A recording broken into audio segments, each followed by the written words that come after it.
présenter un petit peu le MIC, comme ça, ceux qui arrivent en cours de route, c'est déjà fait. Et après, on rentre dans le vif du sujet. Donc, bonjour à tous et bonjour à toutes. Donc, si vous êtes ici, c'est pour un webinaire sur un petit peu connaître les solutions, savoir un petit peu les questions qu'on peut se poser via l'IA souveraine en Europe. Il y a pas mal de questions, ça ressurgit encore un peu plus, notamment avec la guerre en Iran, déjà toutes les questions qu'on a eues auparavant. Mais donc ici, c'est un webinaire où on parlait des enjeux, des acteurs et des solutions concrètes. Si vous posez la question actuellement en tant qu'Européen, qu'est-ce que je peux mettre en avant, qu'est-ce que je peux mettre en place et quels sont les différents acteurs aussi, on va essayer de répondre un petit peu à toutes ces questions, vous présenter d'où vient le souci de base et comment faire pour agir maintenant. Mais je vais prendre un petit peu de temps pour vous présenter le MIC. Je vois pas mal de nouveaux noms, donc c'est pour ça que je vais prendre le temps de présenter le MIC et qui nous sommes par rapport à ça. Hop. Alors, le MIC, c'est quoi? Donc, le MIC, c'est un partenariat public-privé entre la région Wallonne et Digital Wallonia et Microsoft, donc, qui est fondé en 2009. Pourquoi ce partenariat public-privé? Alors, on a une mission. Notre mission, c'est vraiment d'aider les PME wallonnes à l'adoption de l'intelligence artificielle. Donc, de base, c'était tout ce qui est technologie avancée, hein, donc tout ce qui est IA, data, cloud. Mais on a un grand focus hein, sur l'IA. Je pense que personne n'a loupé ça. L'IA en ce moment, c'est tout bouillant, c'est tout chaud. Donc, on a un grand focus sur l'IA. On a plusieurs, on va dire, niveaux ou plusieurs étapes dans l'adoption de l'IA. Donc, le premier, c'est l'acculturation. C'est un petit peu comme ce webinaire ici. C'est comprendre un petit peu les enjeux, les opportunités, qu'est-ce qui se passe autour de nous, comment mieux comprendre notre écosystème.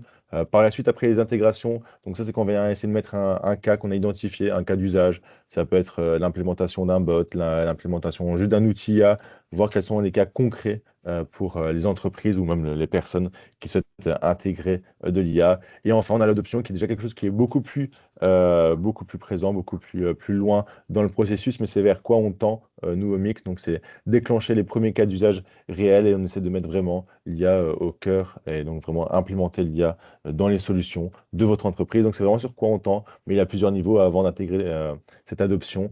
Et donc, c'est vers ça qu'on va tenter d'aller. Mais donc ici, le webinaire, on en a une acculturation, donc on ne va pas intégrer quelque chose, mais ça va être vraiment simplement de l'information. Et comme je vous dis, je vais parler, ça va être un monologue, mais n'hésitez pas à me couper sur des questions, levez la main sur Teams, je vous vois, même sur des questions que vous vous posez dans le chat, etc. Je prends le temps d'expliquer. Si je connais la réponse, hein, je ne suis pas hyper fort sur tout, mais si je peux vous répondre à la question, n'hésitez pas à poser vos questions dans le chat. Alors, comme je vous dis, notre mission, ça va être vraiment d'aider les organisations à adopter l'IA et aussi, donc, par-delà, c'est pas juste les organisations, mais directement les humains qu'on touche. Et donc, ça va aider à contribuer à la montée en compétences de chacune de ces personnes-là. Donc, à chaque fois, on aide les entreprises, mais également les personnes qui travaillent dans l'entreprise à monter en compétences en intelligence artificielle. Et notre ambition, elle est grande, mais c'est une belle ambition. Donc, c'est de contribuer à la montée en compétences de plus de 300 000 personnes d'ici 2029. Alors qu'en dit 300 000 personnes, c'est vraiment monter, donc passer à un statut de non-compréhension à une compréhension ou parfois de l'intégration à l'intelligence artificielle. On a plusieurs choses pour ça, notamment les conférences et webinaires. Donc ici, on se retrouve dans un webinaire ciblé sur l'IA et l'Europe, mais il y a tout plein de webinaires.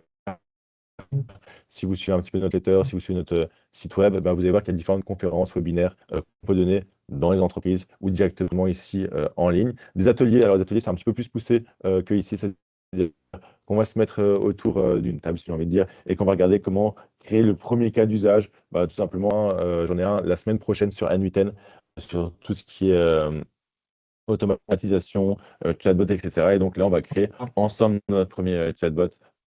Si vous êtes intéressé, n'hésitez pas à aller sur le site du MIC ou sur la newsletter. Si vous avez trouvé ici, bah, vous allez retrouver toutes les autres informations sur le site du MIC, sur nos réseaux sociaux, sur LinkedIn, etc. Et enfin, guidance. Donc ça, vous allez voir que vous allez avoir mon email à la fin et plus une invitation à prendre du temps avec moi. Si vous avez des questions sur un projet que vous souhaitez lancer, sur des questions un petit peu sur votre entreprise que vous posez, si vous êtes un petit peu perdu avec les licences, si vous ne savez pas vraiment comment vous mettre en place. C'est totalement gratuit. Vous prenez une heure dans mon temps et on peut discuter en face à face pendant une heure. Si vous voyez que vous avez pas mal de questions, même à l'issue de ce webinaire-là, et que vous vous dites, ah ben, je pense que je ne saurais pas tout répondre en 5-10 minutes par rapport à ça, n'hésitez pas à prendre une heure de booking par rapport à moi, enfin, avec moi surtout, et on essaiera de répondre au maximum à vos questions. Donc n'hésitez pas, c'est gratuit et je suis là pour ça.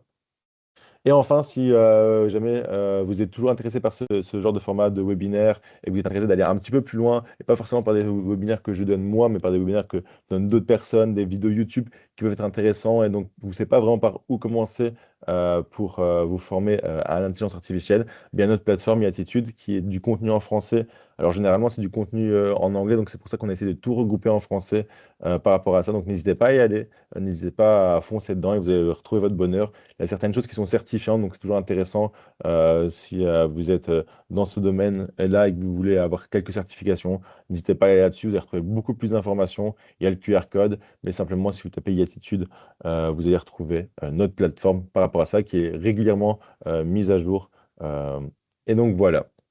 Donc, ici, je vous ai présenté un petit peu le MIC, mais nous, ici, on est là pour quoi? On est là pour parler de l'intelligence artificielle et de l'Europe, voir un petit peu où ça en est. Donc, on a déjà un petit programme par rapport à ça. Simplement, déjà, pourquoi on se pose cette question? Donc, pourquoi on est en retard? Pourquoi on a cette peur et qu'on est un petit peu plus essayer d'être souverain sur l'IA et l'Europe? Pourquoi l'IA a fait submerger toutes les questions qu'on se posait? Parce qu'effectivement, il y a des questions qui dataient un petit peu déjà hein, de l'époque du cloud et qui reviennent, font remonter surface en ce moment. Et on va voir comment résoudre ces questions, si on sait les résoudre ou pas, tout simplement.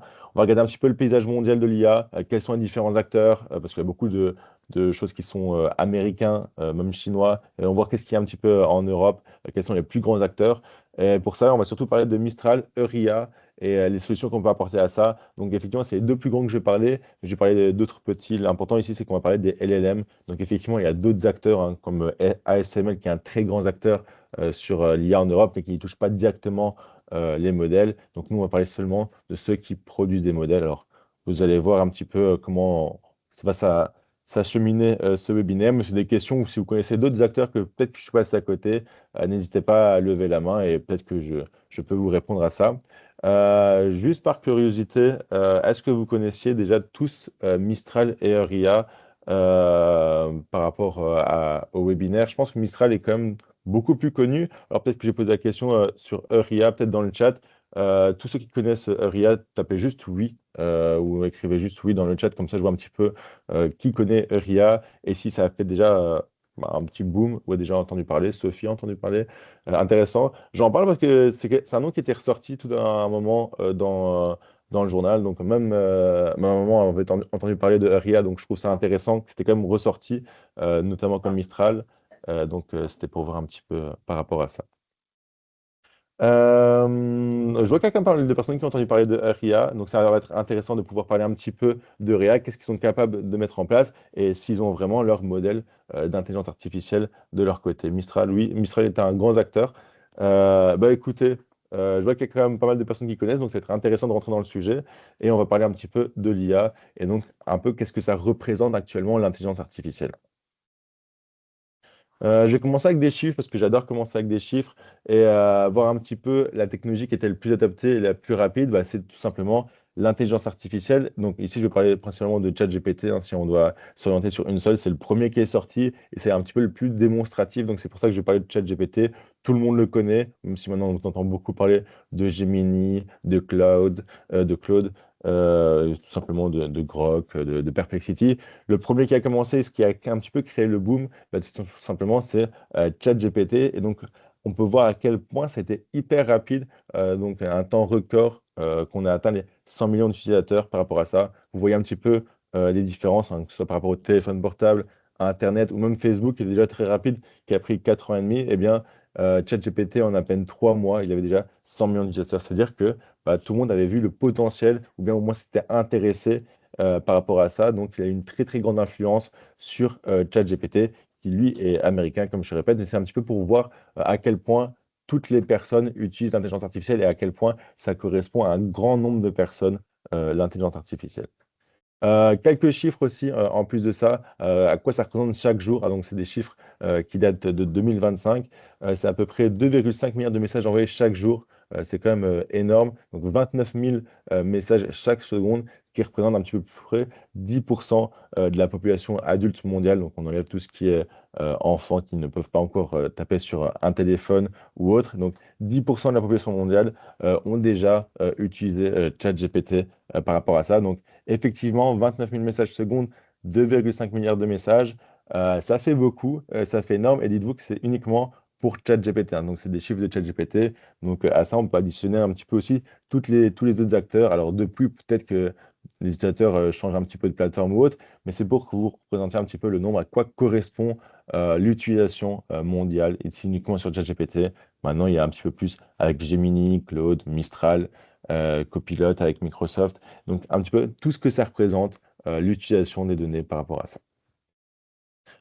Maintenant, comme je l'ai dit, on va essayer de remettre un petit peu sur une carte tous ces différents acteurs. Alors, j'ai décidé de reprendre les plus grands, les plus connus. Donc, j'ai pas mis Ria, on va dire, c'est un petit peu de niche. Nous, en tant qu'Européens, on connaît, et encore pas tout le monde, hein, quand j'en parle souvent, même durant d'autres webinaires qui sont moins axés sur l'Europe, très peu de personnes connaissent Ria et comprennent ce qu'ils mettent en place et ce qu'ils effectuent. Ce sera l'occasion d'en reparler un petit peu de Ria tout à la fin, enfin, à la fin de ce webinaire-là, voir un petit peu à quoi ça correspond, mais simplement pour vous montrer sur une mapombe à quoi correspondent tous les outils d'intelligence artificielle, donc ceux qui produisent des LLM, des Large Language Models, pour faire de l'IA générative par rapport à ça. Alors, on s'était effectivement beaucoup dit, bah, c'est beaucoup de modèles américains, et quand on le voit sur une carte, bah, effectivement, c'est fort, fort américain, principalement, bah, vous le savez, hein, sur tout ce qui est à Silicon Valley, ils sont presque tous situés là-bas, hein, que ce soit Claude, Gemini, Perplexity, OpenAI, Grok, Meta, ils sont tous situés là-bas. Donc, c'est vraiment le cœur, le centre de tout ce qui est l'écosystème de l'intelligence artificielle. Donc, il y a une grande puissance. De l'autre côté du globe, il y a aussi tout ce qui est Alibaba, tout ce qui est DeepSeek, avec Qwen justement par rapport à Alibaba. Donc, on voit qu'il y a quand même de la présence aussi. Et nous, en Europe, celui qui sort, en tout cas celui qui est par le taux de présence le plus sorti, c'est Mistral. Comme je dis, on va voir un petit peu Ria, pourquoi on va en parler à la fin et pourquoi il ne se retrouve pas sur cette carte-là. C'est simplement parce que j'ai mis des grands acteurs qui produisent des large language models, donc des modèles capables de faire des chatbots, des modèles d'intelligence artificielle. Et donc, encore une fois, il y a une très grande présence aux États-Unis. Et donc, justement, ça va amener des questions. Qu'est-ce que nous devons faire, nous, en tant qu'Européens, pour avoir autant de puissance, de modèles, etc. Alors moi, je vais revenir sur c'est un petit peu la phase qui m'avait fait donner envie de créer ce webinaire. C'est parce que je ne sais pas si vous vous en souvenez, donc c'est pas belge, mais c'est plus à Paris, en France, avec Macron. En 2024, il y avait une promesse avec Brad Smith, donc le président de Microsoft, qui était monté sur scène. Donc ici, on voit à gauche, et qui promet 4 milliards d'investissements en IA en France. Donc il y avait une standing ovation à ce moment-là. Donc il avait pas mal de couverture médiatique, pas mal de poignées de main, donc avec l'accord qui était fait entre Microsoft et la France, qui était l'objectif, donc c'est de faire la France vraiment le cœur central de l'intelligence artificielle. Donc Microsoft avait mis beaucoup d'argent et d'investissement dedans. Et après, donc tout début ici, janvier, février 2026, Emmanuel Macron a décidé d'avoir la volonté de sortir des serveurs Microsoft Azure et donc échapper ainsi aux lois extraterritoriales des États-Unis. Je vais vous expliquer un petit peu après ces lois et à quoi ça correspond. Mais donc effectivement, en 2026, donc la France, donc ici Macron a décidé de plus héberger ses données scientifiques sur les serveurs de Microsoft. Justement pour échapper à ces lois extraterritoriales. Donc tout ce qui est le gouvernement français a annoncé que donc ce qu'ils appellent le Health Data Hub, donc c'est un entrepôt des données de santé qui était lancé en 2019, bah, la volonté de quitter justement ces gros data centers, enfin de quitter les data centers de Microsoft pour aller sur leurs propres data centers qu'ils sont en train de construire. Donc il a l'envie, donc ici en 2026, il a dit l'envie de partir de ce Health Data Hub, mais effectivement, on n'a pas encore les ressources, nous en tant qu'Européens, et donc Macron et la France n'ont pas encore les ressources pour mettre sur d'autres serveurs, mais donc c'est à volonté, et ils vont essayer de faire ça d'ici 2027, donc réussir à sortir tous ces problèmes-là. Donc effectivement, quel était le problème? Pourquoi Macron a décidé tout d'un coup de lui qui faisait confiance à Microsoft de tout faire sortir, donc de faire sortir, en tout cas pour leurs données scientifiques, hein, l'accord entre Microsoft et la France n'est pas arrêté, simplement les données, on va dire sensibles, les données scientifiques qui étaient sur les serveurs de Microsoft, c'est une volonté de les faire sortir et donc sélectionner ce qu'on appelle un label SC Num Cloud. Donc, c'est le label qui garantit un petit peu que l'opérateur choisi ne sera pas soumis à une législation non européenne, hein. Donc, ça exclut les géants, donc, comme Microsoft, comme Amazon, comme Google, qui sont, eux, soumis à une loi extraterritoriale américaine, que je vais revenir juste après, qui s'appelle le Cloud Act. Donc, c'est un petit peu ce qui fait peur à Macron et toutes les entreprises européennes qui ont justement, on va dire, des secrets à garder. Donc, effectivement, ici, ça va être juste les données scientifiques et pas tous les serveurs. Donc, c'est la volonté. Donc, pour analyser des millions de dossiers médicaux afin de trouver des remèdes ou d'autres choses comme ça, bah, effectivement, parfois, c'est mieux de ne pas mettre sur des serveurs qui sont américains ou autres. Eh bien justement, je vais parler un petit peu de cette loi. On entend beaucoup parler, le Cloud Act. Effectivement, c'est un petit peu le mot qui fait peur. Enfin, qu'est-ce que les États-Unis sont capables de faire grâce à ce Cloud Act? Alors, c'était promulgué le 23 mars 2018 par Donald Trump. À savoir que quand il a été annoncé, il n'a pas été annoncé en grande pompe, c'est-à-dire que Donald Trump n'a pas fait un super discours autour de ça. Il est apparu entre quelques lignes durant un plus grand dossier, mais il n'a pas été sorti en grande pompe comme ça. Mais effectivement, si on doit donner une date de signature, c'est le 23 mars 2018. Mais alors pourquoi Donald Trump a décidé de mettre ça en place? Et c'est dû à cause de quoi, justement, un petit peu cette histoire-là? Eh bien, je vais vous raconter l'histoire alors, en très réduit, hein. Je ne connais pas tous les détails par cœur, mais c'est une histoire qui date déjà de 2013. Et justement, c'est avec Microsoft. En fait, tout a commencé entre une histoire entre Microsoft et les États-Unis et l'Irlande, de Dublin, précisément. En fait, ça a commencé avec un mandat de perquisition en 2013. En fait, les États-Unis avaient demandé un mandat de perquisition et donc récupérer toutes les données d'une entreprise située à Dublin. Et Microsoft avait bloqué l'affaire en disant, bah, on n'a pas le droit de vous donner des informations parce que c'est en Europe. C'est effectivement des contenus, des emails suspects qu'on ne peut pas vous donner. Vu que c'est en Europe, il faudra voir avec donc, justement tout ce qui est législation européenne. Donc Microsoft avait refusé de donner physiquement ces données. Alors quand bien même ces données étaient sur des data centers situés en Europe, à Dublin en Irlande, le problème c'est que ça reste une entreprise américaine. Donc effectivement, pour ceux qui connaissent un petit peu tout ce qui est Google, Microsoft, Amazon, ils ont des serveurs implémentés en Europe, hein, que ce soit à Dublin, que ce soit en France, que ce soit, enfin, peu importe en Europe, le fait qu'il soit sur le sol américain, qu'il soit sur le sol européen, ne protège pas pour autant du Cloud Act. Alors pourquoi? Comment ça se fait? Ben, simplement, si l'entreprise est américaine d'origine, ça veut dire que par exemple Microsoft, Google, Amazon, sont des entreprises américaines qui mettent leur data center sur des sols français, sur des sols irlandais ou autres, et bah, ils sont quand même soumis au Cloud Act parce que ça reste une entreprise américaine. Donc, effectivement, cette loi américaine, elle permet à la justice des États-Unis d'obliger les entreprises de tech américaines à fournir les données de leurs utilisateurs, peu importe où sont situés leurs serveurs, parce que ça reste une entreprise américaine. A contrario, si on avait une entreprise européenne qui avait ce même genre de soucis, bah, les États-Unis ne peuvent pas obliger de passer les papiers ou la justice parce que ça reste une entreprise européenne. En fait, c'est ça un petit peu la différence, c'est que les États-Unis ont une mainmise sur leurs sociétés qui sont par exemple Microsoft, Google ou Amazon. Et donc, s'ils souhaitent avoir des datas par rapport à ça, eh bien, ils peuvent décider de les extraire et les utiliser. Alors, c'est pas utilisé dans tous les cas, hein, c'est pas utilisé pour des petits cas d'espionnage, c'est vraiment utilisé pour les grandes affaires. Mais donc, c'est ça qui inquiète un petit peu la France et d'autres pays européens. C'est un petit peu cette possibilité que les États-Unis puissent prendre ces données parce que c'est des entreprises américaines, c'est sur des data servers que les Américains détiennent par rapport à ça. Il y a peut-être aussi un discours que vous aviez entendu en 2025.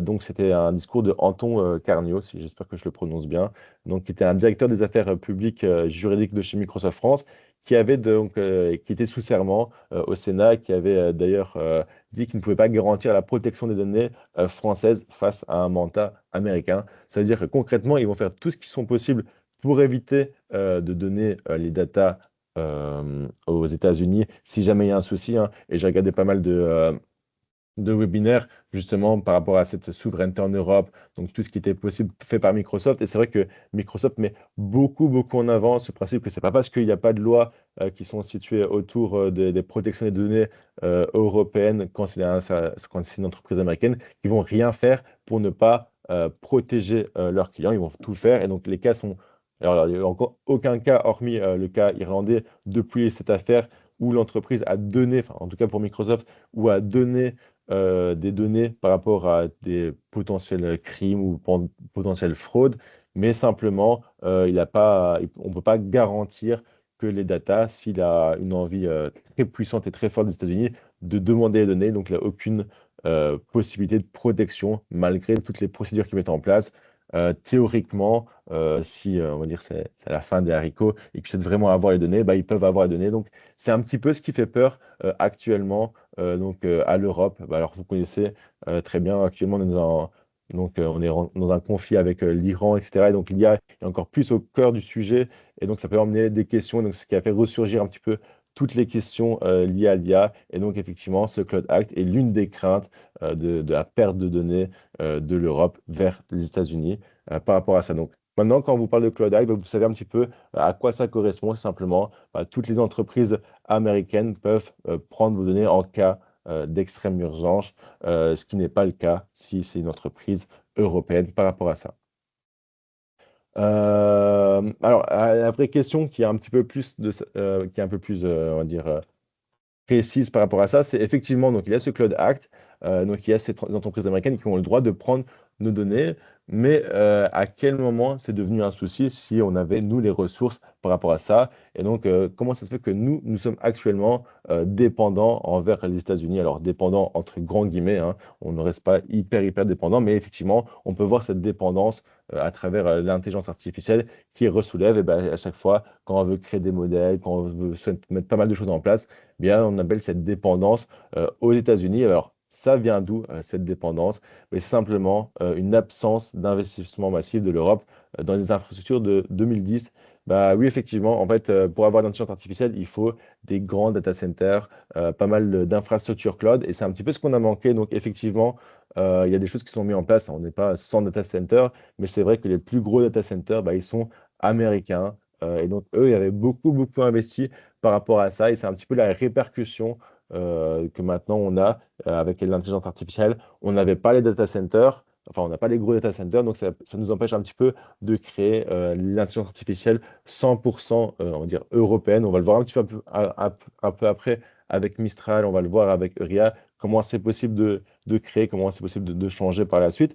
Mais effectivement, en fait, d'où est liée notre dépendance aux États-Unis par rapport à ça et surtout aux GAFAM, hein, sur Google, Amazon, Facebook qui est maintenant Meta et Microsoft. Bah, et ces soucis, justement, on n'a pas investi assez dans le cloud. Et donc, les plus grandes entreprises qui ont investi détiennent un petit peu ce pouvoir, j'ai envie de dire, de créer l'intelligence artificielle, les grands modèles LLM, pouvoir les entraîner par rapport à ça. Et donc, effectivement, c'est un petit peu notre souci en ce moment.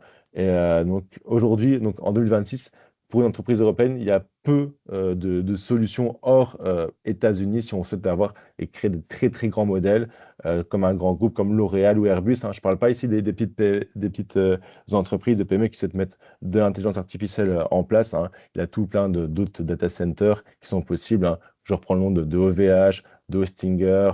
Donc, il n'y a pas des serveurs uniquement américains, mais on va dire pour les très grosses entreprises qui ont besoin d'une très grande puissance de calcul, hein. Je reprends des exemples comme Airbus ou autres, bah, ça va être beaucoup plus difficile de pouvoir s'orienter sur des serveurs de ce type-là parce qu'ils n'ont pas forcément la puissance de calcul nécessaire par rapport à ça. Et on va le voir justement avec Mistral, comment ça a pu se mettre en place.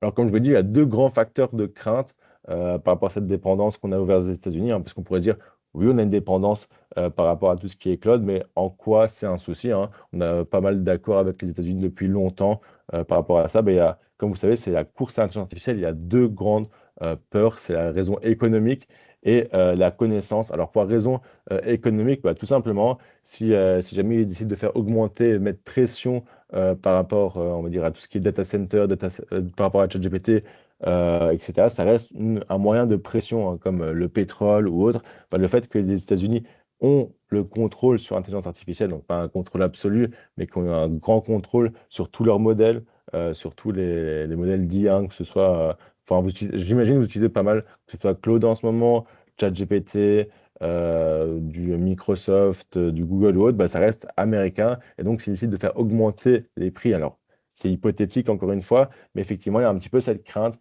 du côté économique de dépendance des États-Unis. S'ils font augmenter tout leur prix, ben, on peut, entre guillemets, rien faire. Encore, je vous dis, ça reste théorique, hein. Je vous montre un petit peu les questions qu'on peut se poser. On va voir un petit peu comment résoudre ces solutions par rapport à après. Mais effectivement, donc, la première question, c'est la question économique.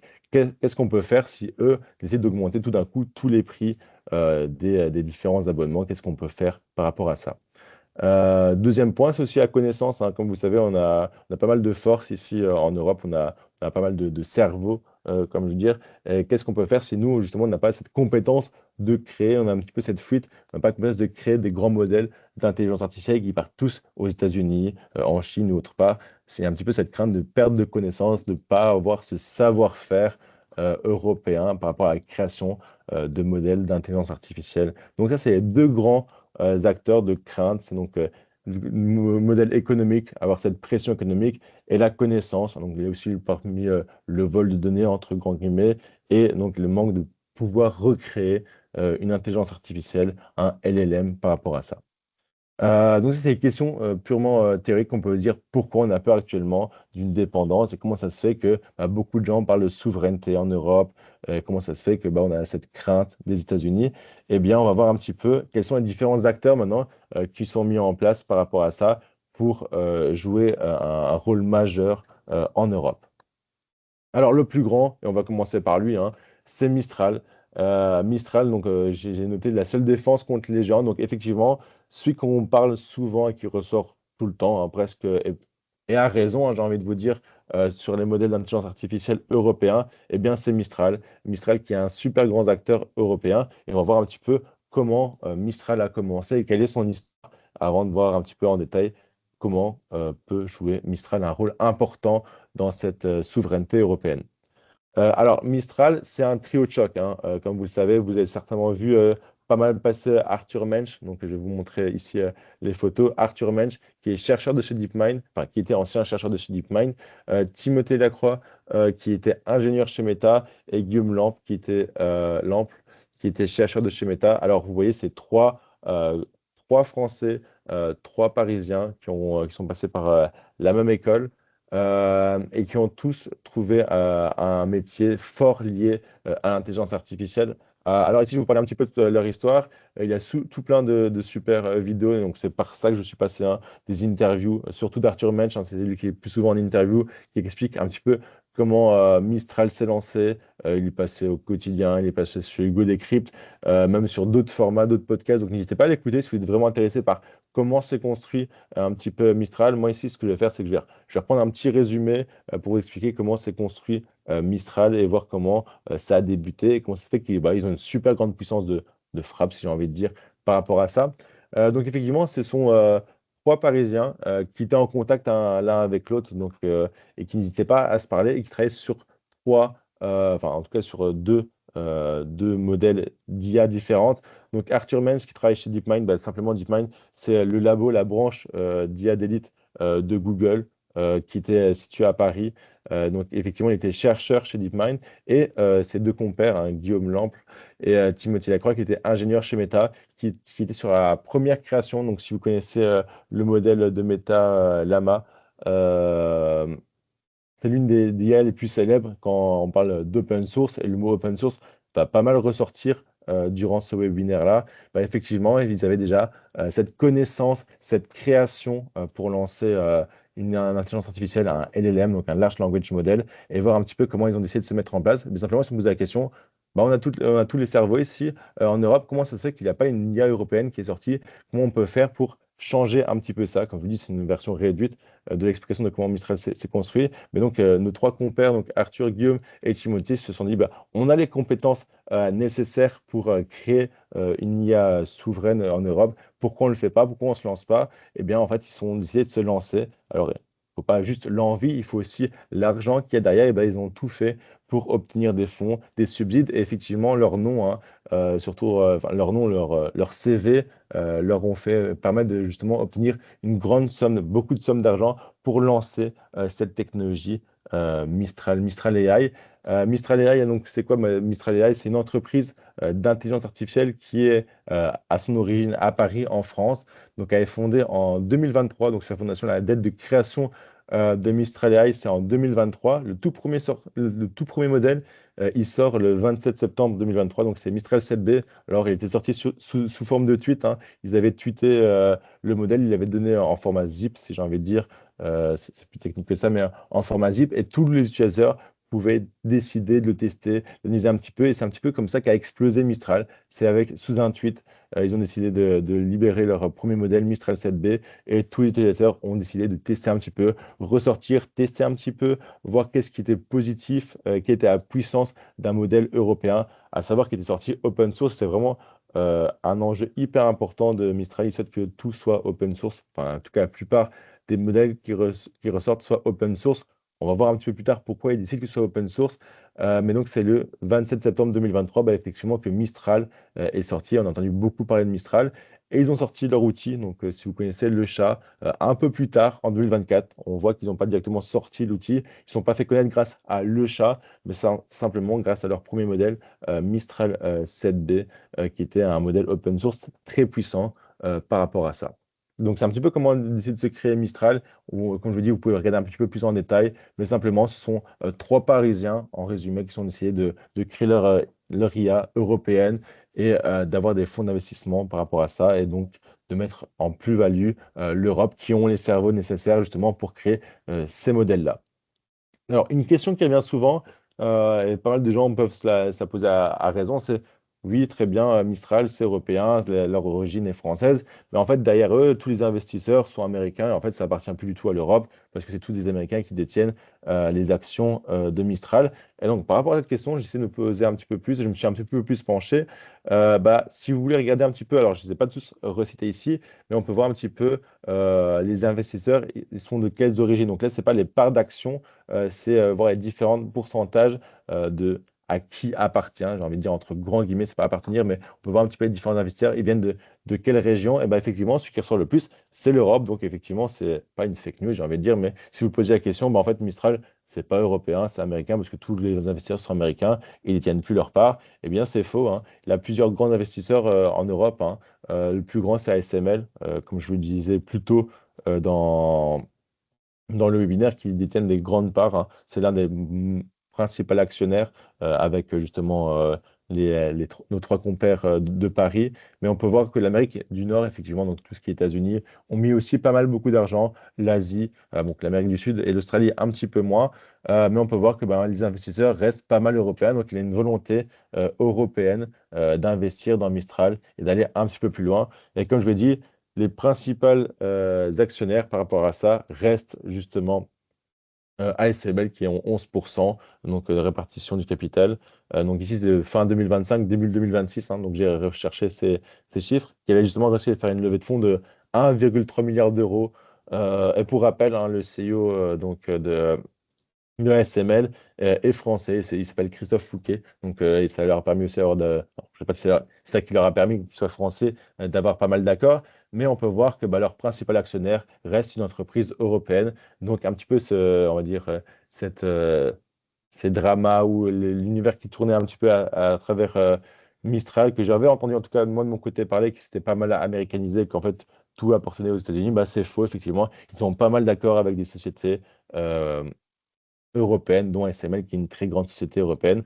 Et donc, on peut voir que bah, c'est les trois cofondateurs, donc Arthur, Guillaume et Timothée, qui ont toujours des grandes parts, qui ont 35% des parts.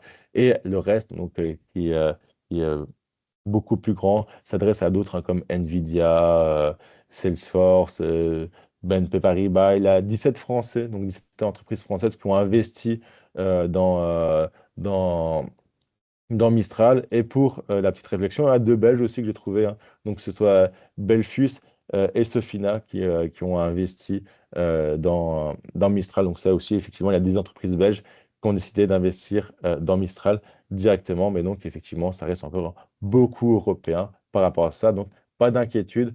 Euh, on va dire Mistral n'est pas gangréné par les États-Unis. C'était un petit peu ça votre peur. Comme ça, je mets ça de côté. Euh, Comme je l'ai dit, j'ai beaucoup parlé, enfin, j'ai beaucoup mis l'accent sur le mot open source parce que c'est vraiment la grande volonté de Mistral et pas mal dans les interviews quand on entend parler d'Arthur Mensch, c'est la force de Mistral et c'est la volonté de faire de l'open source. Alors, je vais peut-être redéfinir le terme open source et voir quels sont les avantages de faire de l'open source et quels sont les désavantages de faire de l'open source. Alors, l'open source, c'est simplement de laisser ouvert à tout son code, son développement, comment a été créé Mistral. Donc, tout le monde a accès publiquement aux informations de Mistral, donc comment ils ont créé leur modèle et peuvent travailler dedans, travailler à l'intérieur, et mettre en place tout ce qu'ils souhaitent. Alors, on peut se demander pourquoi à l'heure actuelle, par exemple, ChatGPT ou autre, décide de cloisonner leur IA pour personne ne la découvre et pourquoi Mistral a décidé de faire le choix de faire de l'open source. Alors déjà, c'est un choix stratégique de premier et un choix, on va dire, de caractère. Donc, ils ont tous travaillé pour Facebook. Non, ils n'ont pas tous travaillé pour Facebook, mais deux d'entre eux ont travaillé pour Facebook. Meta créé sur un modèle open source et ils voyaient la plus-value d'un modèle open source. En fait, la plus-value d'un modèle open source, ça veut dire que tous les modèles que vous avez passés qui sont open source, bah, tout le monde peut travailler à l'intérieur, tout le monde peut aider et contribuer, créer une grande communauté. Ça veut dire que moi, je crée un modèle open source, je décide de l'ouvrir à tout le monde. Bah, peut-être que mon voisin dit, ah bah attends, tu as un petit souci sur ce nœud-là, essaie de le régler. Comme ça permettra d'améliorer. Et en fait, c'est ça la plus grande value de l'open source, c'est la communauté qui est derrière. Ça permet d'améliorer le modèle beaucoup plus vite. Et ça, Arthur Mensch l'a dit en interview, hein. C'est-à-dire que parfois, sur des petits soucis qui ont été réglés, grâce à la communauté, ça permet d'améliorer le modèle beaucoup plus rapidement que s'il avait été fermé. Alors le souci, c'est que tout le monde peut recopier leur modèle. Ça, c'est le désavantage. Mais le gros avantage, et ça, ils n'en cachent pas, c'est que peu de personnes vont recopier leur modèle tel quel parce qu'il n'y a pas de, de réel avantage à copier un modèle tel quel de chez Mistral. Mais le réel avantage de l'open source, c'est que bah, toutes les entreprises auxquelles vous allez leur passer leur modèle bah, pourront travailler librement dedans et seront un peu moins stressés, entre grands guillemets, de travailler dans des modèles open source. Donc, effectivement, c'est la grande force de Mistral. Et c'est un petit peu pour ça que c'est décidé de mettre en place Mistral. C'est de l'open source. Tout le monde peut avoir accès au modèle et tout le monde peut travailler dedans. Et une grande communauté va permettre de faire améliorer le modèle par rapport à ça. Donc, le personnaliser, faire du fine-tuning et donc créer une communauté beaucoup plus grande, notamment aux entreprises et aux associés qui seront beaucoup plus à l'aise avec des modèles open source. Alors, c'est super chouette. Mistral décide de mettre en place ce principe de modèle open source, mais on va peut-être regarder un petit peu bah, où ils en sont actuellement. Donc, ils mettent de l'open source, hyper chouette, mais où est situé, où est classé actuellement leur modèle Mistral aujourd'hui, le 7 avril 2026, où est situé leur modèle Mistral. Hop. Eh bien, on va reprendre un petit peu un classement, c'est un leaderboard. Ben, je vais vous montrer un petit peu comment on correspond par rapport à ça. Hop, hop. Et donc ici, on va pouvoir voir un petit peu un classement. Donc ici, c'est le leaderboard. Donc ça permet de comparer un petit peu les différents modèles sur plusieurs caractères, sur plusieurs paramètres par rapport à ça. Et on va regarder un petit peu où se situe Mistral. Donc on peut voir les premiers, c'est Gemini. Je vais peut-être parler un petit peu des différents paramètres avant de parler de la position. Donc simplement à gauche, ici, vous voyez, c'est les modèles, donc les noms des modèles, hein. Donc par exemple, les premiers modèles, ici, c'est des modèles de chez Google, hein, Gemini 3.1 Pro Review, et on va regarder les différents paramètres. Donc la context window, simplement le nombre de mots, enfin de tokens qu'on peut mettre à l'intérieur. Mais nous, ce qui nous intéresse le plus et qui est le plus intéressant, c'est ce qu'on appelle l'intelligence. Alors, j'ai l'intelligence entre grands guillemets, parce qu'en fait, c'est des benchmarks qui sont été faits. Les benchmarks, c'est simplement une petite interro qu'on fait passer à l'intelligence artificielle pour voir combien elle obtient par rapport à une certaine interro. Par exemple, moi, quand je passe le bac ou quand je passe le CEB, bah, j'ai 75% en mathématiques. Bah, mon intelligence est de 75% en mathématiques. Entre grands guillemets, on sait très bien que c'est pas ça qui définit l'intelligence, mais c'est un petit peu le même principe pour les intelligences artificielles. C'est comme ça qu'on vient définir ce qu'on appelle des benchmarks, c'est les interros que passent les différents modèles. Et donc, il n'y a pas qu'un seul benchmark, il y en a plusieurs. Si je les reprends ici, vous pouvez voir qu'il y en a beaucoup, beaucoup, hein, que ce soit à chaque fois par rapport à leurs propres critères, ça peut être par rapport au nombre d'hallucinations qu'ils peuvent avoir, par rapport à leur raisonnement, par rapport au fait de comment ils se connectent aux différents outils. Et bien, on va regarder un petit peu où se situe Mistral et on va regarder quel est leur premier modèle. Hop, on va descendre un petit peu. Bah, on voit qu'il n'est pas très très haut dans le classement. On descend encore un petit peu. Hop, hop, on descend encore. Bientôt apparaître. Nvidia, Amazon, OpenAI, Google, Anthropic, Amazon, encore OpenAI, Google, DeepSeek, Alibaba. Hop, je vais descendre un petit peu ici. Hop. Et voilà, nos premiers modèles Mistral Small ici et Magistral Medium sont les premiers modèles qu'on voit apparaître. Alors, c'est pas comme ça qu'on définit la puissance d'un modèle, hein, mais c'est comme ça qu'on voit un petit peu où il se situe niveau intelligence, différents secteurs. Ici, je l'ai classé par rapport à l'intelligence globale, hein, mais c'est pas comme ça qu'on va définir le meilleur modèle, mais c'est pour voir un petit peu où se situe Mistral actuellement quand on compare aux différents modèles. À savoir qu'au tout début, donc quand ils ont sorti leur modèle, comme je l'ai dit via leur tweet, bah, Mistral se trouvait très haut dans le classement et se trouvait donc à une très bonne position. Ici, j'ai l'impression qu'ils sont un petit peu redescendus. Alors, ça varie chaque jour, hein. Chaque jour, quelqu'un relance un nouveau modèle, il remonte. C'est possible que d'ici un mois, Mistral soit tout en haut dans le top. Ça dépend un petit peu, mais effectivement, ici, j'ai l'impression, alors c'est juste un avis personnel et comme je vous dis, c'est pas encore une fois comme ça qu'on permet de très bien classer, ça permet d'avoir juste une première impression des modèles Mistral, mais on peut voir qu'ils sont un petit peu plus bas que leurs concurrents actuellement lorsqu'on parle d'intelligence, de raisonnement par rapport à ça. Mais tout ne dépend pas d'un seul modèle, hein. Mistral n'a pas uniquement un seul modèle et mise tout là-dessus. Voir un petit peu à quoi correspondent les modèles Mistral et je vais vous expliquer un petit peu quelle est la vision de Mistral par rapport à la suite dans tout ça. Donc on peut voir qu'il y a pas mal d'OpenAI ou autres. Hop. Euh, et donc voilà, si vous êtes intéressé, donc c'est sur Leaderboard Model, il est aussi également sur Hugging Face, donc c'est pas le seul leaderboard d'LLM si vous voulez comparer un petit peu les différents modèles et voir si ça peut justement vous aider à choisir des modèles. Par rapport à ça, n'hésitez pas à regarder sur des leaderboards et surtout sur les benchmarks qui vont pouvoir vous aider sur certains caractères, sur certains paramètres que vous devez choisir. Donc ça, c'était le premier cas d'usage, c'était voir où ils en sont actuellement dans les modèles. Moi, ce que je veux dire, bah, comme je vous dis, tout ne dépend pas d'un seul modèle. Et donc, moi, je voulais aller un petit peu plus loin et justement voir quels sont les modèles de Mistral. Parce qu'effectivement, on parle souvent et au plus grand souvent des modèles larges, hein, comme Mistral Large 3, c'est celui qui ressort le plus souvent, ou même Mistral 7B. Mais en fait, Mistral, c'est pas uniquement un modèle d'intelligence artificielle, c'est pas uniquement un LLM, et il possède une multitude de modèles divers et variés. Et je vais prendre le temps de pas tous les faire, mais voir un petit peu à quoi correspond et pour vous montrer bah, que Mistral possède pas mal de modèles et que c'est hyper intéressant. Surtout ici, si vous êtes développeur, hein, on va dire en tant qu'utilisateur final, client final, ça va être le chat qu'on va utiliser le plus régulièrement. Mais pour les développeurs et pour ceux qui essaient de construire des modèles, des projets, même des agents, bah, on peut voir qu'il y a pas mal de modèles qui sont hyper intéressants chez Mistral et qui sont même parfois très bons, hein.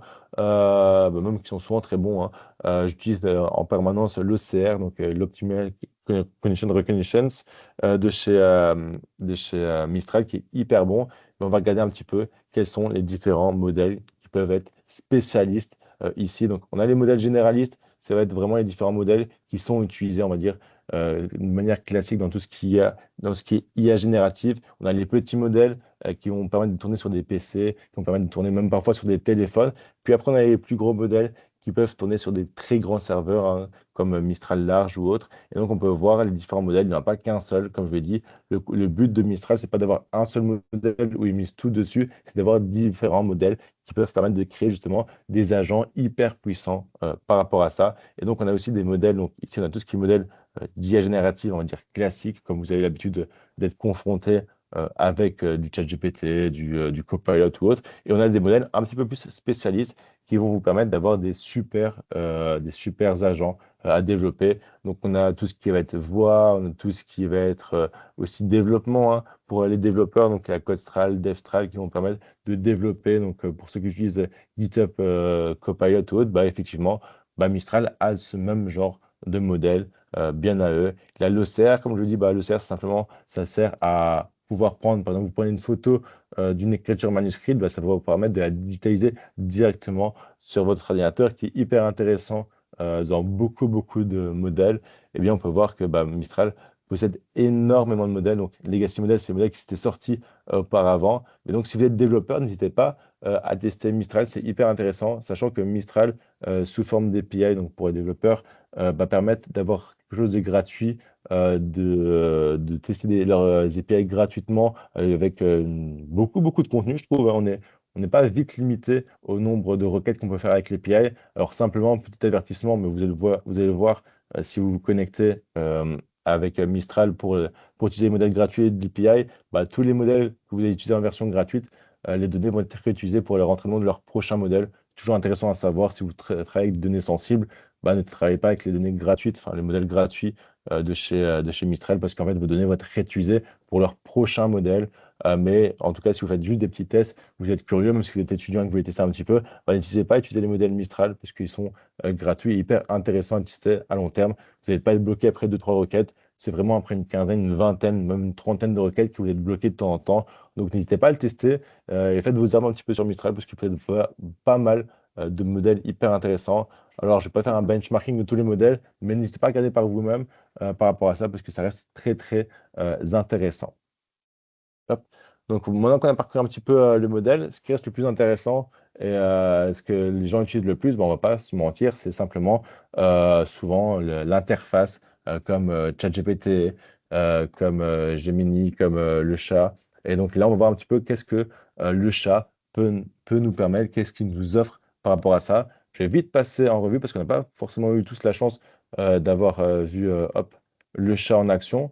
Et je vais vous montrer quelles sont les forces par rapport à ça. Alors, voilà, on arrive sur le chat.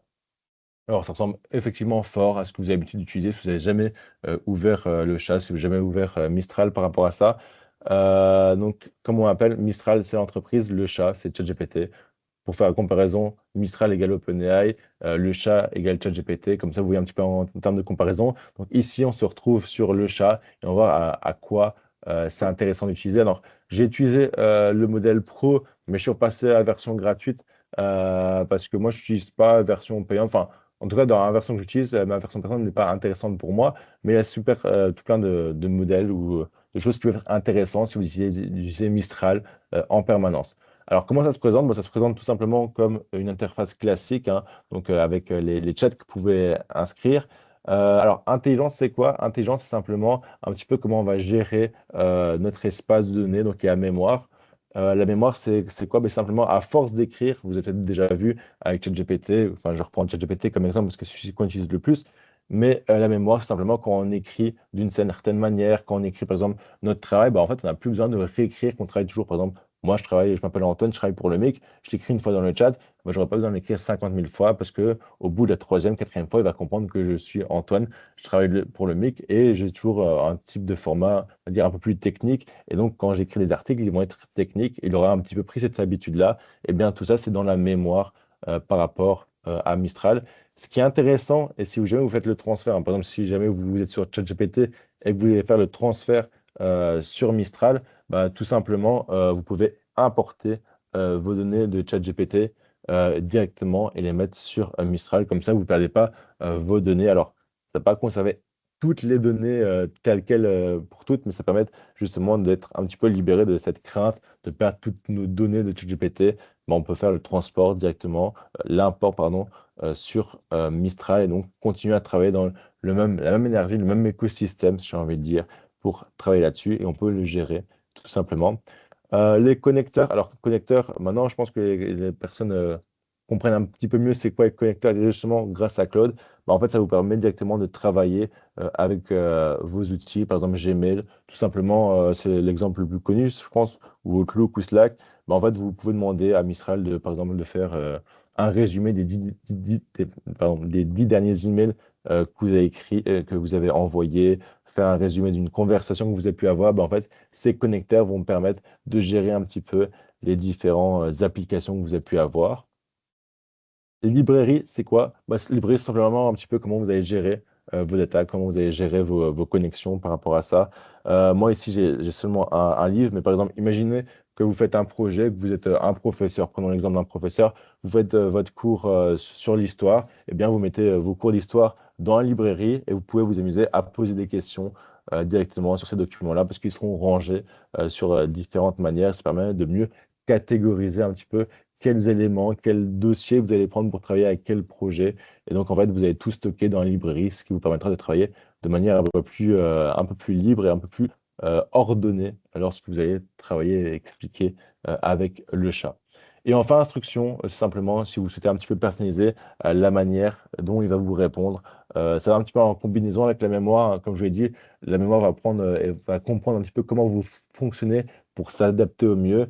Mais si jamais vous voulez imposer une certaine instruction, par exemple, qui vous réponde toujours avec une certaine manière. Par exemple, ici, vous pouvez voir que moi, j'ai décidé qu'il me répond jamais avec le fameux tiret qui ressort souvent dans les intelligences artificielles, le double tiret. Et bien, en fait, vous pouvez forcer certaines instructions. Et bien, en fait, dans le chat, vous pouvez aussi mettre en place ce genre de choses.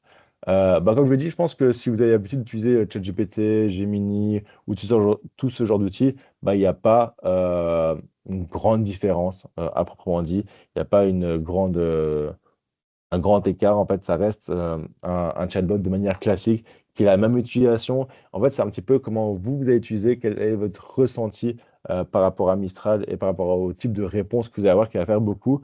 Mais ce que je peux vous dire, n'hésitez pas à l'utiliser. Il a une version gratuite qui est très intéressante. Effectivement, on pourra pas aller hyper loin, par exemple, dans les questions de raisonnement, qui a un grand plus avec Mistral. On ne pourra pas poser 25 000 questions. Vous êtes calé à 3 4 questions. Mais ce que je peux vous dire, n'hésitez pas à tester Mistral parce qu'effectivement, ça reste un chatbot classique comme ChatGPT, comme Gemini. Donc testez-le, faites votre propre avis dessus. N'hésitez pas à tester la version gratuite par rapport à ça. Et si vous avez des questions par rapport à Mistral, l'objectif ici, c'est pas de montrer toutes les possibilités de Mistral, c'est vraiment visiter rapidement et voir pourquoi c'est un super grand acteur actuellement. Mais effectivement, si vous avez des questions par rapport à ça, n'hésitez pas à la fin à me poser des questions, même si vous avez des questions maintenant, levez la main, écrivez dans le chat et je réponds. L'objectif, c'était pour vous montrer en fait, que le chat a le même dynamisme que ChatGPT. On peut effectivement effectuer la même chose. Il y a le principe d'agent, il y a le principe de projet, enfin tout ce que vous voyez un petit peu, ce qu'il y a sur Gemini, ChatGPT, Perplexity, ils sont aussi disponibles sur Mistral. Donc, c'est effectivement la même chose, entre guillemets, effectivement, avec chacun leur spécificité, mais vous n'allez pas être perdu si vous utilisez Mistral par rapport à ça. Maintenant qu'on a vu un petit peu quelles sont les forces de Mistral et quels sont les différents modèles, qu'est-ce qu'ils proposent, j'aimerais bien parler de quelque chose qui est un petit peu plus intéressant et voir, quand je vous expliquais les serveurs Mistral, à quoi ils correspondent, comment ça se fait que on est un petit peu dépendant des États-Unis. Eh bien, malheureusement, on va dire entre guillemets, c'est la petite mauvaise nouvelle du jour et qui va être très vite rattrapée par la suite. Eh bien, les serveurs Mistral tourne actuellement, donc si vous allez sur le site, tourne actuellement sur du Microsoft, sur de Google. Alors, c'est en Europe, mais effectivement, ça reste par des entreprises américaines comme Microsoft et Google qui tournent donc en Suède et aux Pays-Bas pour ces deux-là, mais ça reste une entreprise américaine. Donc, effectivement, on utilise Mistral, c'est, on va dire, un cerveau européen qui tourne, mais les data centers derrière, c'est sur du Microsoft, c'est sur du Google. Alors, leur tombez pas et leur agrippez pas le coup directement. Pourquoi ils ont mis ça en place? C'est parce que ils n'ont pas eu trop de choix, parce qu'il a très peu d'acteurs. Comme c'est un petit peu la dépendance que je vous expliquais au début. En fait, Mistral n'a pas actuellement de serveurs capables d'entraîner des modèles hyper grands comme ils le font actuellement. Ils ont vraiment besoin d'une très très grande capacité. Et les seuls qui avaient la possibilité de leur fournir cette capacité, effectivement, c'était ces grands acteurs américains comme Microsoft, Google, qui sont capables. Donc, effectivement, c'est un screenshot, mais si vous allez sur le site de Mistral, et que vous regardez un petit peu plus les détails dans ce processeur, vous allez voir que c'est Microsoft et Google sur quoi tournent les serveurs de Mistral. Alors, c'est la mauvaise nouvelle du jour, mais il y a une bonne nouvelle par la suite. Il n'y a pas plus tard que ça, c'était euh, un post LinkedIn qui date de vendredi, qui annonce que effectivement, ils ont un super grand financement grâce à Nvidia de créer leur serveur à Paris en Brouillard, Rachtel en France.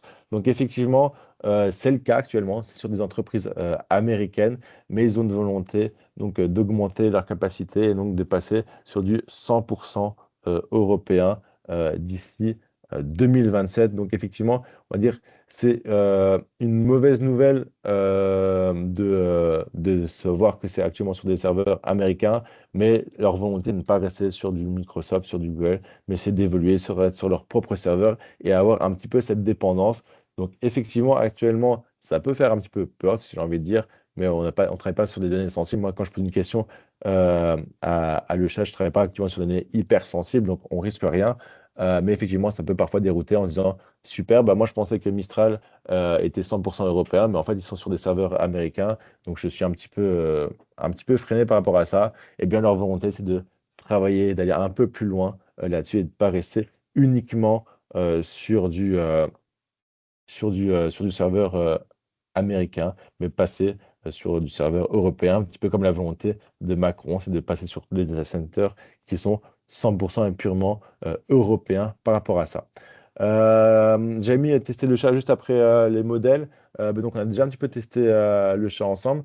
Peut-être ce que je peux vous parler, c'est un petit peu justement de leur modèle. Hop, les prix, simplement un petit rappel de prix si vous êtes intéressé, mais ça, vous allez avoir plus de détails par rapport à ça. Effectivement, comme je l'expliquais, il y a la version gratuite de le chat, hein. C'est celle qui vous permet de vous faire les mains dessus, voir un petit peu ce qui est le plus intéressant. Et puis les versions payantes. Alors c'est intéressant. Je ne sais pas si ça existe dans d'autres modèles, mais c'est la première fois que je vois qu'il y a une version étudiante. Alors peut-être que je ne suis pas assez renseigné sur du ChatGPT ou du Gemini, mais c'est la première fois que je vois qu'il y a un modèle qui est, enfin en tout cas une IA qui est moins chère dans les abonnements si c'est pour étudiants. Et ça, je trouve ça assez intéressant par rapport à ça. Alors, je ne vais pas rentrer dans tous les détails, mais vous pouvez voir un petit peu les différents secteurs, qu'est-ce qu'apporte la version payante. Ça apporte plus de génération d'images, ça apporte plus de questions de raisonnement et de recherche un peu plus approfondies, ce qu'on appelle plus de rapports de deep research, comme vous voyez le deuxième paramètre, plus de stockage de documents. Donc n'hésitez pas à tester en version gratuite avant de passer à Pro. Et après, c'est un petit peu comme tous les outils. Si vous avez besoin de plus, passez à plus. Moi, ce que je souhaitais relever, et qui n'est pas souvent relevé, en tout cas durant les différentes interviews d'Arthur Mensch, enfin, en tout cas très peu, c'est leur nombre de collaborations et de partenaires. Alors, c'est pas que des partenaires européens, parce qu'il y a par exemple Accenture avec qui ont pu collaborer, le ministère, donc ça c'est européen, ministère des armées des anciens combattants. Donc effectivement, Mistral n'hésite pas à collaborer énormément avec les entreprises, et c'est un petit peu leur force, je trouve que c'est la grande force de Mistral, c'est qu'ils ont tout plein de partenariats et ça permet d'améliorer leur système, hein. Donc, leur partenariat avec ASML, en fait, ils ont permis avec ASML d'améliorer leur construction et leur développement. Et donc, c'est un petit peu la volonté de Mistral, donc de s'implémenter, de faire pas mal de partenariats et de collaborations avec beaucoup de grosses entreprises pour travailler avec elles et voir un petit peu comment on peut s'améliorer sur les différents agents et les différentes créations qu'ils mettent en place.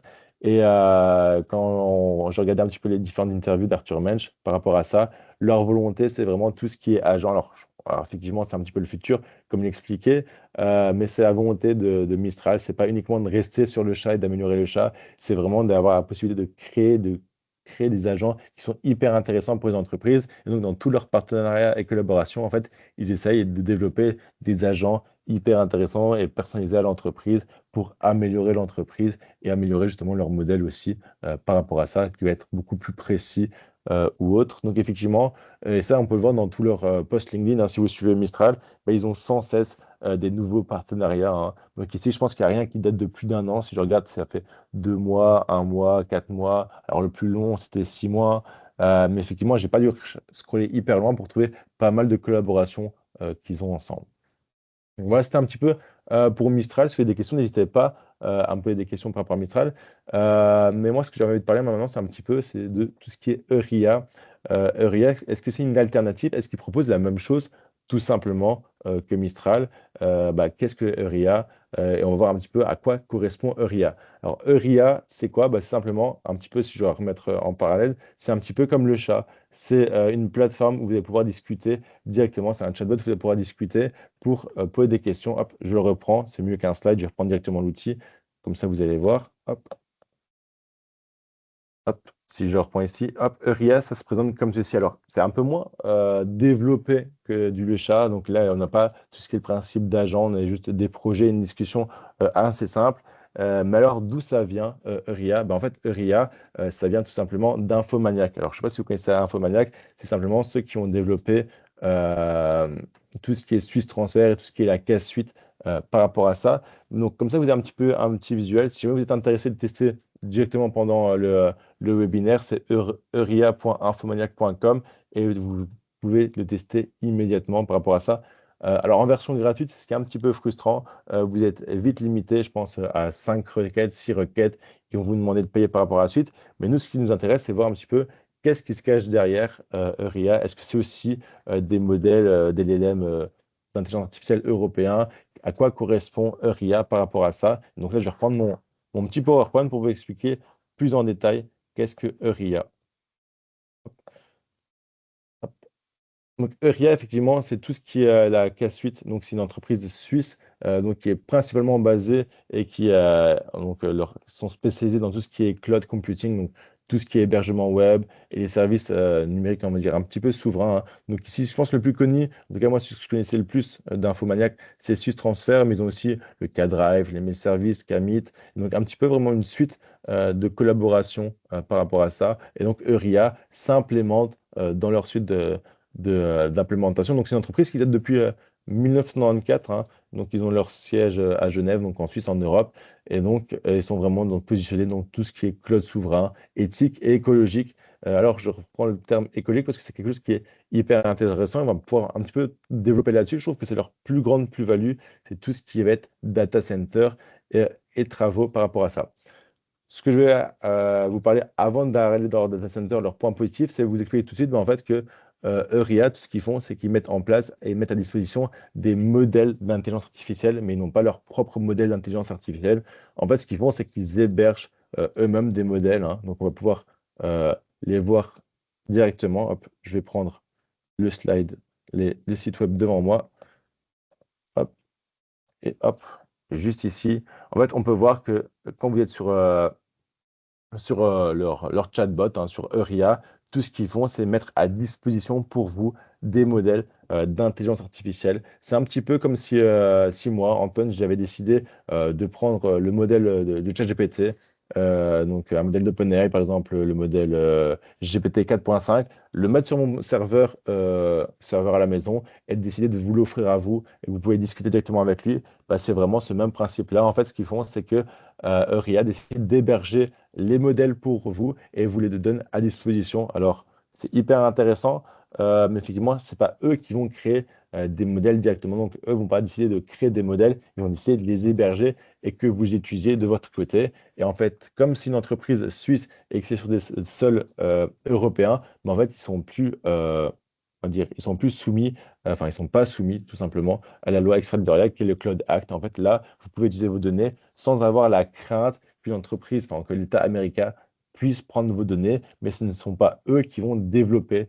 des modèles comme Mistral ou autre. Donc effectivement, là, on peut voir les différents modèles que vous pouvez utiliser directement. Donc il y a du Kimi, du OpenAI, du Apertus. Apertus qui est intéressant. Donc Apertus, c'est un modèle suisse qui est développé par plusieurs entités en Suisse.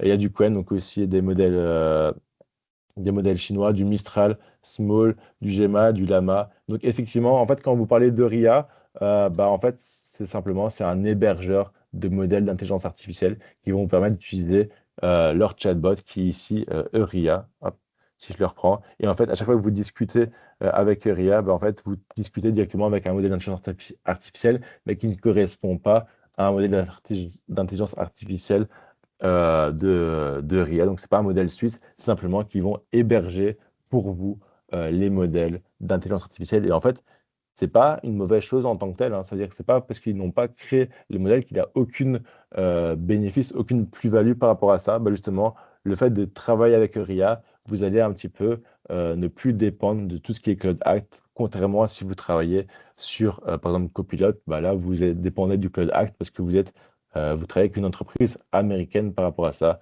Bah, RIA, il y a tout ce qui est derrière, il y a tout ce qui est suisse, européen, et donc aucune entreprise américaine. Donc, vous n'êtes pas face au Cloud Act.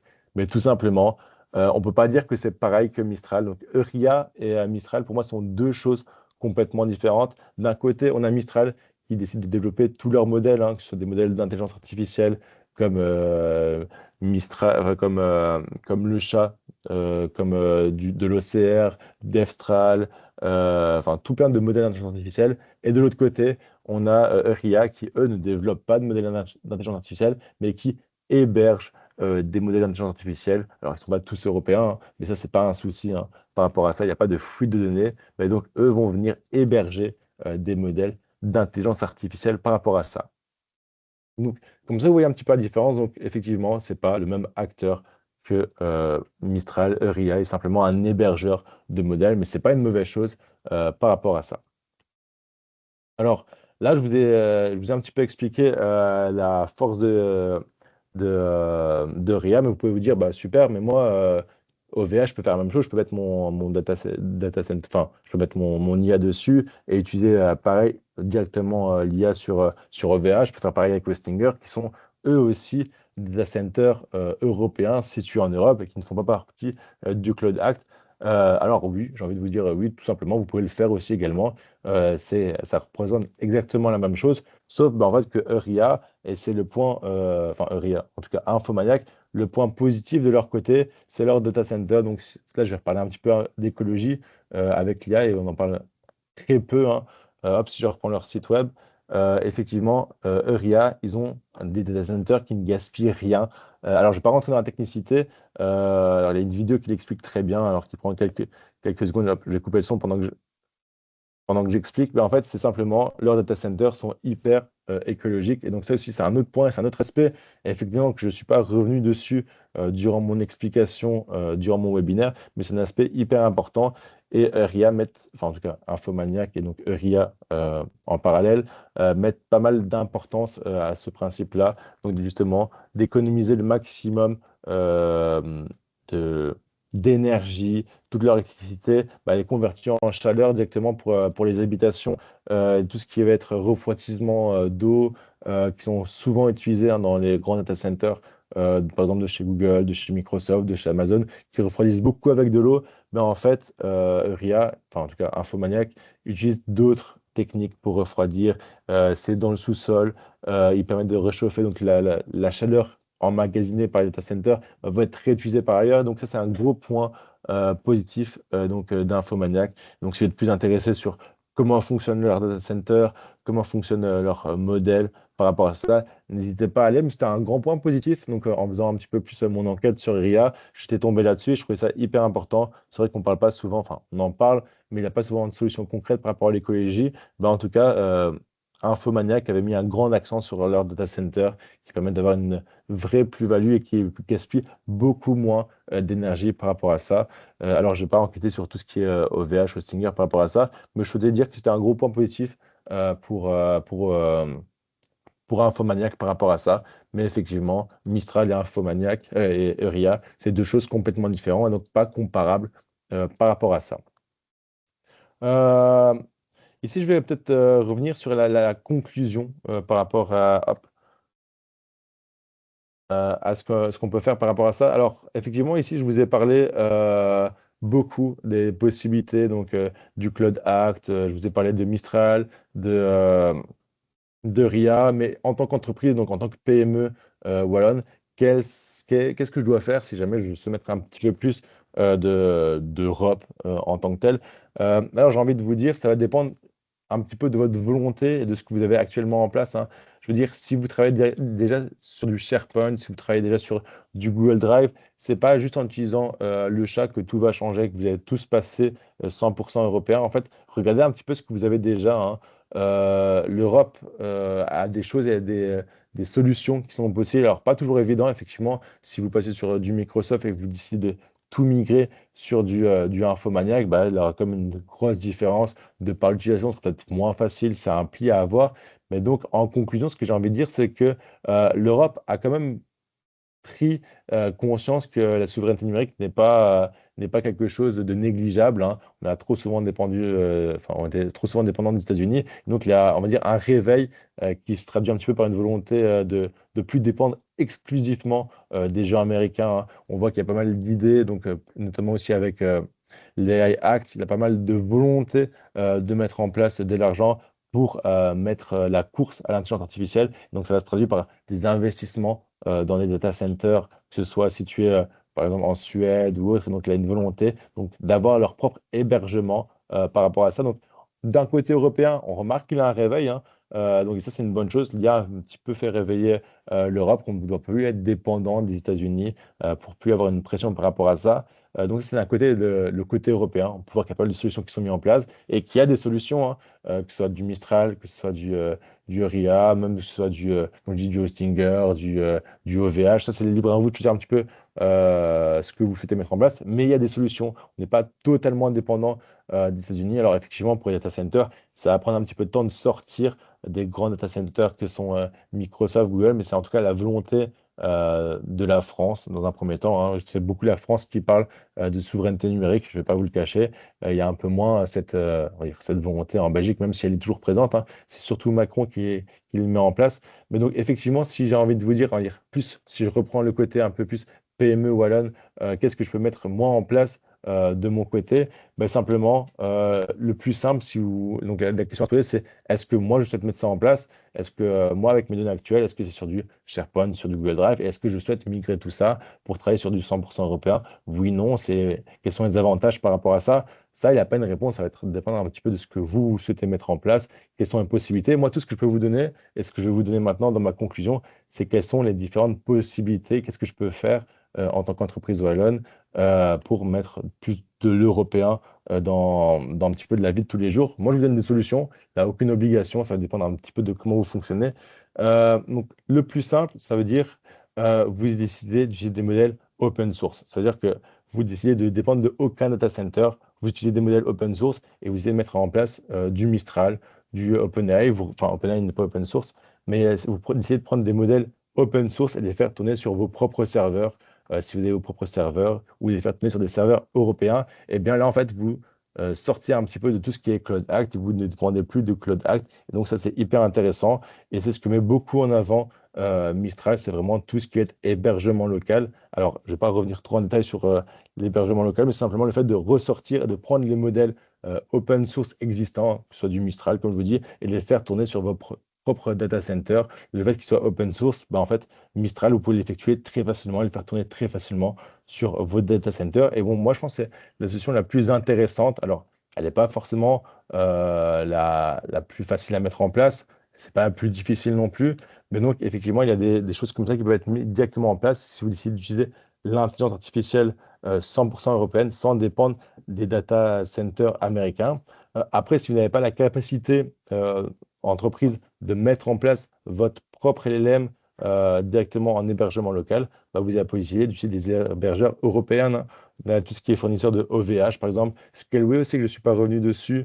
Hostinger, bah, Infomaniac, maintenant que je vous l'ai présenté, sont des hébergeurs européens et vous pouvez décider de faire tourner votre intelligence artificielle sur ces serveurs-là pour justement ne plus faire face à tout ce qui est Cloud Act et tout ce qui est cette perte de données, encore entre guillemets, perte de données, ce n'est pas réellement le cas, mais toute cette crainte qui est derrière le Cloud Act. Donc les deux solutions les plus envisageables par rapport à ça, c'est soit vous avez la capacité de prendre un modèle open source et le faire tourner directement sur vos serveurs à vous, soit vous prenez un hébergeur européen, que ce soit OVH, Scaleway, Hostinger, Infomaniac, et vous faites tourner votre intelligence artificielle par rapport à ça. Et certains ont parfois déjà leur service prêt à l'emploi, hein. Comme je vous l'ai dit, ici, Infomaniac ont déjà leur modèle pré-utilisé à l'emploi. Vous n'êtes pas obligé de vous-même implémenter le modèle open source sur leur data center. Parfois, ils l'ont déjà fait pour vous et leurs solutions sont directement clés en main. Donc, pour moi, c'est deux grandes solutions euh, à l'heure actuelle. C'est qu'est-ce que je peux mettre en place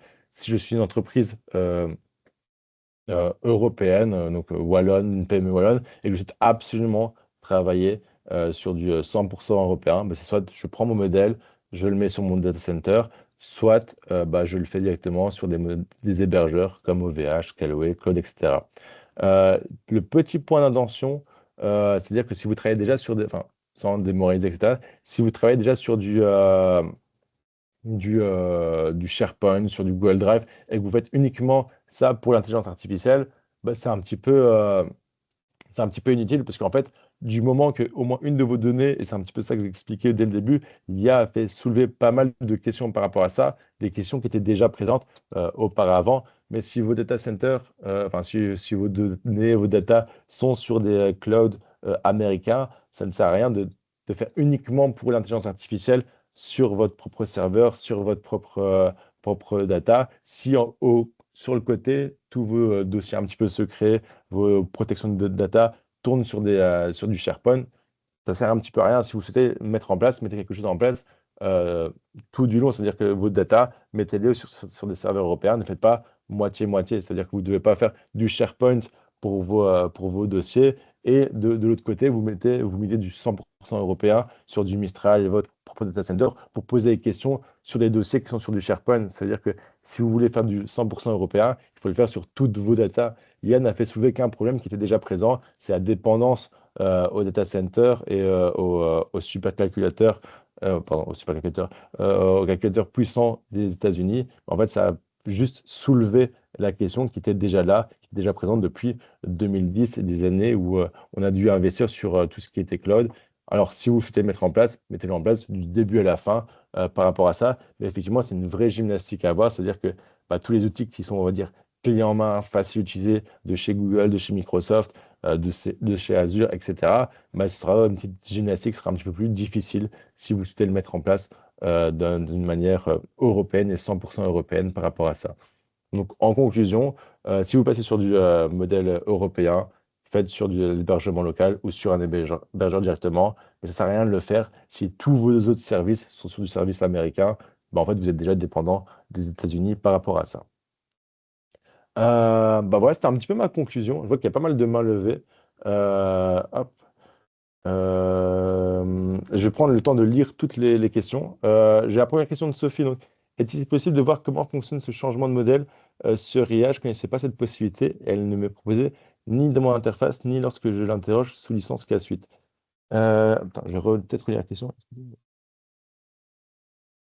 Changement de modèle sur IA. Alors, c'est pas le changement de modèle, c'est pas un changement de modèle. Si tu fais référence par rapport au modèle que je montre, hop, que je montrais ici, en fait, ces modèles-là, c'est les modèles que possède Euria, en fait. C'est des modèles que tu pourras tester directement en API, donc c'est surtout pour du développement. Par exemple, ici, on peut voir tout ce qui est instruct, c'est souvent utilisé pour les agents, en fait. Et tu ne pourras pas le modifier Euria, en fait. Dans cette phase ici, tout ce que tu peux faire, c'est sur du raisonnement, du expert. Tu n'as pas possibilité de venir changer ton modèle par rapport à ça. Mais si tu es sur du développement, sur de la création d'agents et que tu veux utiliser leur API, ben, en fait, c'est à ce moment-là que tu débloques, on va dire, entre grands guillemets, les modèles. Tous ces modèles-là ne sont pas disponibles directement dans Euria, donc dans l'utilisation du chatbot, mais sont disponibles sous forme d'API si tu veux développer des projets. Mais en fait, Euria te met à disposition ces modèles-là que eux-mêmes hébergent pour travailler avec eux. Donc, en conclusion, ces modèles-là, tu ne peux pas les retrouver dans Euria, mais tu peux les utiliser si tu veux faire du développement de ton côté. J'espère que ça répond à la question. Si ce n'est pas ça la question, n'hésite pas à me reposer une autre question par rapport à ça. J'essaierai de répondre un maximum. Ok, bah super, ça bonne réponse. Bruno, je vois que tu as la main levée. Si jamais tu veux activer ton micro, poser une question, tu peux. Si pas, tu peux me poser directement par écrit. Oui, bah, c'était. On m'entend bien? Oui, oui, parfait, je t'entends. Super. Bah, c'était parce que tu parlais de souveraineté et que c'était surtout en France. Mais du coup, ça m'amusait de partager aussi un acteur qui existe en Belgique, qui est assez fort dans le même style que RIA, et qui s'appelle Braft, et qui aussi, c'est un système où on peut enfin où c'est des modèles pas développés par l'entreprise, je crois, mais qui tournent uniquement sur de l'infrastructure européenne et avec des modèles open source. Je peux peut-être partager le lien. Je suis pas euh, super preneur de partager le lien, je ne connaissais pas, pour être honnête Ouais, ah bah, bah avec voilà, toi. Et donc, j'ai partagé dans la c'est le même com. principe que RIA. Alors, c'est un hébergeur qui va me Ouais, permettre d'utiliser. Ok, parfait. Moi, je vais c'est regarder un petit ça, peu ça. Peut-être pour exactement. revenir un petit peu à la question, quand j'expliquais qu'il n'y a pas de, on va dire, d'acteurs belges, c'est plus, on va dire, dans le monde politique, là, on va Ouais, dire, ouais. c'est plus Macron beaucoup dans ces discours de souveraineté européenne. Alors, il y a toujours cette volonté aussi en Belgique, mais effectivement, il y a des acteurs belges, bah, par exemple aussi pour tout ce qui est note-taker. Bah, j'ai oublié le nom, ça va me revenir. Lexi. Lexi, voilà. Lexi, bah, il y a aussi tout plein d'acteurs belges qui mettent en place ce genre de choses. Merci beaucoup pour la personne qui a dit Lexi. Mais effectivement, les acteurs belges en tant que tels sont présents. Bah, merci pour le partage, hein, je ne connaissais pas Braft. Mais quand je voulais expliquer, c'est plutôt sur la scène politique. On entend beaucoup Macron quand on parle de souveraineté par rapport à ça. Mais en tout cas, merci pour le partage, Braft. Je vais regarder un petit peu plus en détail ce qu'ils Avec permettent plaisir. d'offrir. Ils ont aussi ce principe de chatbot alors, ou pas comme Ouais, c'est Ria? ça. Et je crois que parce que nous, on a mis ça dans notre entreprise, et parce qu'on peut avoir des versions sur mesure, et nous, c'est ce qu'on avait fait chez nous. Et l'avantage, c'est qu'on peut mettre toute sa base de données, tous ses documents, et le chatbot interagit avec et répond sur base des données internes de l'entreprise, quoi. Avec tout qui est. Enfin, non, en tout cas, c'est ce qu'on avait implémenté chez nous, enfin, qui a été implémenté par la direction chez nous. Ok, bah, c'est hyper intéressant. Mais peut-être que je vais revenir à un débat là aussi, parce que je reprends souvent beaucoup de devis d'entreprises par rapport à ça, qui reçoivent des devis, bah, peut-être comme tu as pu recevoir, hein, j'imagine, d'entreprises belges ou même françaises ou autres, qui disent bah, on utilise du 100% européen, et donc vous n'êtes pas lié à tout ça, et en fait qui utilisent des serveurs Microsoft, Google par rapport à ça. Donc faites bien attention quand vous recevez un devis et que les personnes vous disent bah, on utilise du 100% européen. 100% européen, en fait, c'est pas juste avoir un serveur en Europe, c'est aussi, par exemple, un hébergeur européen, c'est complètement différent que utiliser Microsoft euh, France ou Google France ou Amazon Suisse. C'est complètement différent que, par exemple, Scaleway, OVH ou bah, bien Braft dans ce cas ici. Donc faites attention aussi quand vous recevez un devis. N'hésitez pas à poser la question quel serveur ou sur quel data center bah, vos données vont être stockées parce qu'en fait, justement, ça peut venir varier un petit peu justement ce devis-là. Et comme je dis, il y a beaucoup, beaucoup d'entreprises qui se disent faire des solutions 100% européennes. Et au final, bah, en fait, que ce soit Microsoft ou Google qui tourne derrière par rapport à ça. Donc, n'hésitez pas, vous avez un devis aussi de questionner par rapport à ça, euh, tout simplement pour voir un peu plus loin. Mais en tout cas, merci du partage. Je vais prendre le temps un petit peu après le webinaire de regarder un peu plus en détail, bref, parce que ça m'intéresse réellement. Mais en tout cas, merci Avec plaisir. pour le partage. Je ne sais pas si d'autres personnes avaient des questions par rapport à ça, s'il y avait des questions qui n'ont pas forcément été répondues. Euh, Ce que je peux vous inviter à faire, c'est si vous avez plus de questions et vous allez voir si vous scannez, hop, je vais peut-être repartager, je vous enverrai le lien aussi par email. Hop, le lien ici. Hop. Donc, n'hésitez pas à scanner le QR code simplement pour répondre à une question, à un enquête de satisfaction. Et par rapport à ça aussi, ceux qui veulent prendre des rendez-vous, comme je vous dis, c'est totalement gratuit avec moi. Vous pouvez passer 1 heure. Si par exemple vous avez décidé, bah, vous n'avez pas eu, j'ai pas assez montré le chat et que vous souhaitez que bah, je prenne un petit peu plus le temps avec vous en one-to-one, de passer du temps avec vous pour regarder ça, bah, n'hésitez pas. Avec ce questionnaire-là, vous allez devoir répondre à quelques questions et après j'ai votre, on va dire, j'ai votre accord pour vous relancer par rapport à des questionnaires, par rapport à si vous voulez un peu plus de temps sur des questions. C'est vrai qu'ici, j'ai pas mal parlé du niveau théorique, parce que je pense que c'est le plus intéressant par rapport à tout ce qui est européen. Mais si vous voulez qu'on regarde plus en détail sur tout ce qui est Eurias, tout ce qui est Mistral, ou même d'autres acteurs que vous avez peut-être débauchés, ou même si vous avez un devis et que l'entreprise vous dit que c'est 100% européen et que vous voulez avoir un avis dessus, bah, n'hésitez pas à regarder. Et n'hésitez pas surtout à scanner le QR code, comme ça je sais si les formats que je donne sont intéressants, qu'est-ce que je peux améliorer aussi. Je sais que parfois je vais être un petit peu plus lent parce que je parle rapidement, mais n'hésitez pas à faire vos remarques dessus. Je suis très preneur par rapport à ça. C'est des contenus qui sont 100% gratuits. Et donc, enfin, pour montrer qu'il y a toujours un intérêt à ça, n'hésitez pas à scanner le QR code. Comme ça nous permet, nous aussi, de savoir si bah, ce genre de contenu est intéressant. Et si jamais dans les remarques, vous avez un webinaire que vous souhaitez qu'on s'intéresse par rapport à ça, n'hésitez pas à mettre, bah, je suis intéressé par un webinaire qui va parler, par exemple, de tout ce qui est écologie, tout ce qui est, on va dire, un petit peu nouveauté de cloud, etc. Donc, n'hésitez pas à le mettre aussi. Comme ça, nous, ça nous donne des idées. Et puis, c'est un petit peu mieux ciblé sur les envies des participants. Moi, je vais encore rester 5-10 minutes. On ne sait jamais si des personnes ont des questions. Je vais juste me mute et déactiver la caméra. Mais je suis encore disponible pour les questions dans le